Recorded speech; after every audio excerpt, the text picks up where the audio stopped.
Karachi defence خیبان اتحاد میں شہری پر تشدد کرنے والا مرکزی ملزم گرفتاری کے حوالے سے بول نیوز سے گفتگو کرتے ہوئے ڈی آئی جی سعود اسد رضا نے کہا شہری پر تشدد کرنے والے مرکزی ملزم سلمان فاروق کی گرفتاری کے بعد مزید ان کے اوپر کارروائی جو ہے وہ عمل میں لائی جا رہی ہے۔ ملزم سے کسی قسم کی رعایت نہیں برتی جائے گی۔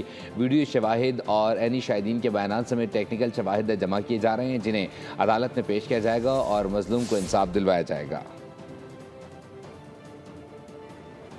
کراچی میں ڈیفنس خیبان اتحاد میں شہری پر تشدد کرنے والا مرکزی ملزم گرفتار کر لیا گیا ہے اور اس حوالے سے ڈی آئی جی سعود اسد رضا نے بول نیوز سے گفتگو کی ہے۔ انہوں نے کہا کہ شہری پر تشدد کرنے والے مرکزی ملزم کو گرفتار کر لیا گیا ہے اور مزید کارروائی عمل میں لائی جا رہی ہے۔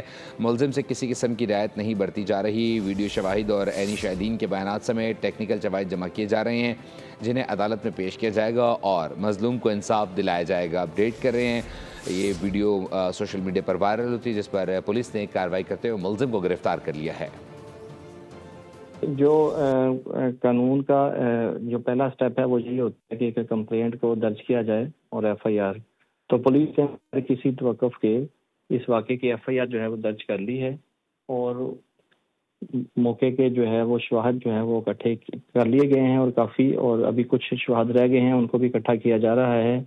جو آئی وٹنسز ہیں ان کے بیانات لیے جا رہے ہیں۔ ویڈیو جو ہے اس کو بھی ہم پراپر طریقے سے ریکارڈ کریں گے، اس کو فورینسکس کے لیے بھیجیں گے تاکہ ہم اپنا جو کیس ہے اس کو بیان ڈاؤٹ جو ہے وہ پروو کر سکیں کورٹ آف لاء کے اندر۔